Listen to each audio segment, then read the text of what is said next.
유동을 모사하는 전산류 제어각 CFD에서는 이렇게 어렵지만 중요한 난류를 어떻게 계산하고 있는지 살펴보겠습니다.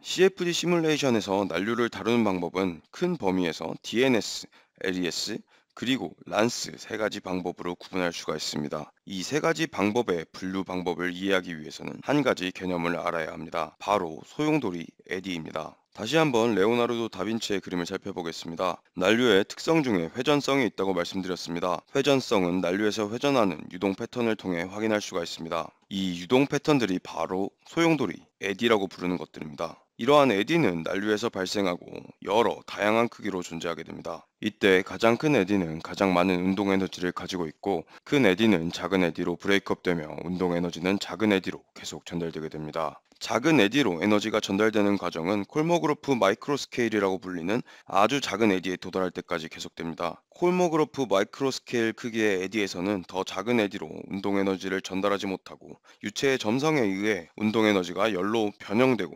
솟아납니다. 이 전체 과정을 에너지 캐스케이드라 합니다.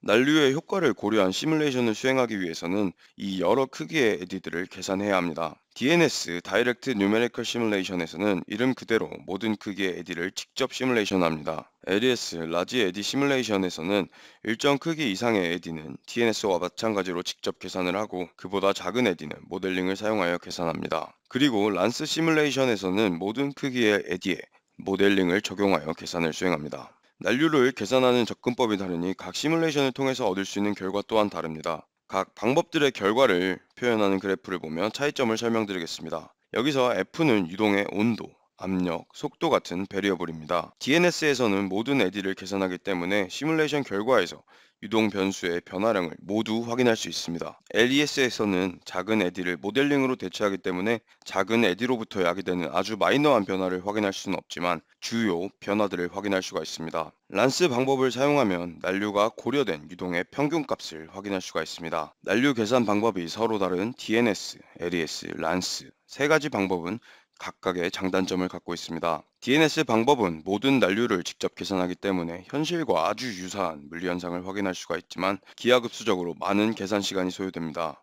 그렇기 때문에 현재의 컴퓨터 기술로는 아주 단순한 형상의 계산만 수행할 수가 있습니다. 반면 란스 방법은 계산의 모델링을 적용하기 때문에 시뮬레이션에 소요되는 계산 비용이 적습니다. 따라서 많은 계산이 요구되는 복잡한 형상에도 적용할 수가 있죠. 그렇지만 각 시뮬레이션마다 적합한 난류 모델을 선택하고 적용해야 하기 때문에 모델 선택이 매우 중요합니다. LES 방법은 DNS보다는 적은 시간이 소요되고 란스 방법보다는 정확한 난류 결과를 확인할 수 있는 방법입니다. 다시 한번 정리해보면 계산 시간과 난류 거동을 얼마나 정확하게 확인하는지를 기준으로 각 방법의 장단점을 정의할 수가 있습니다. 지금까지 설명을 드린 대로라면 시간이 더 소요되더라도 시간에 따른 난류 거동을 매우 정확하게 파악할 수 있는 DNS가 가장 좋은 난류 계산 방법이라고 생각하실 수도 있겠습니다. 그럼 이제부터 왜 계산 시간이 절대 무시할 수 없는 단점인지 말씀드리도록 하겠습니다. 시뮬레이션 계산에 소요되는 시간에는 여러 가지 변수들이 있기 때문에 실제로 각 방법들의 절대적인 계산 소요 시간을 비교하기는 어렵습니다. 그렇지만 대략적인 비교는 가능하죠.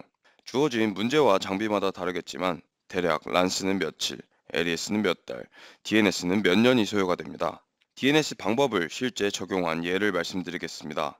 항공기가 있고 그 항공기 날개의 아주 작은 부분을 DNS로 해석한 사례가 있습니다. 이때 소요된 시간은 무려 3개월입니다. 그것도 4000코어를 사용했을 경우입니다. 전체 항공기를 DNS를 사용하여 계산한다면 몇 년, 몇십 년의 시간이 걸릴 것을 예상할 수가 있겠죠.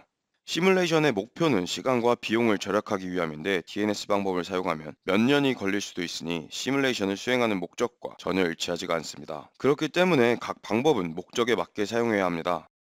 이렇게 오랜 시뮬레이션 시간이 소요되는 DNS 방법은 연구나 학술적인 목적으로 사용됩니다. LES 역시 작은 에디를 제외한 많은 에디를 직접 계산하기 때문에 DNS만큼은 아니지만 마찬가지로 많은 시간이 소요됩니다. 그렇기 때문에 난류의 거동을 자세히 살펴봐야 하는 경우에만 사용됩니다.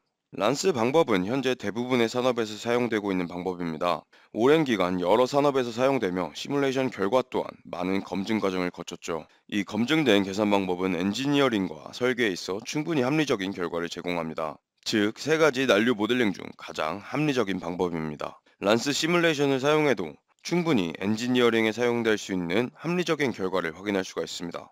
전자칩 내부의 온도, 밸브에서의 유속, 드론의 공기 저항 등 많은 문제에서 신뢰할 수 있는 결과를 합리적인 자원을 사용해서 얻을 수가 있습니다. 3D 익스피리언스 웍스는 란스 기반의 CFD 솔루션을 제공하고 있습니다. 실제 시뮬레이션 내에서 인비시드, 라미나 그리고 난류를 고려할 수 있는 터뷸런트 옵션을 제공하고 있습니다. 또 이 터뷸런트 옵션 내에서는 여러 난류 모델을 선택할 수 있도록 제공하고 있습니다. 사용자는 시뮬레이션 목적에 알맞게 난류 모델을 선택하여 난류를 해석할 수가 있게 됩니다. 그럼 한 가지 예를 보여드리도록 하겠습니다. 터뷸런트 옵션을 사용을 해서 실린더 주위의 유동을 난류를 고려하여 계산해 보겠습니다. 3D 익스피리언스 웍스에서 제공하는 유저 어시스턴트를 참고하면 초보자도 쉽게 시뮬레이션 설정을 완료할 수가 있습니다.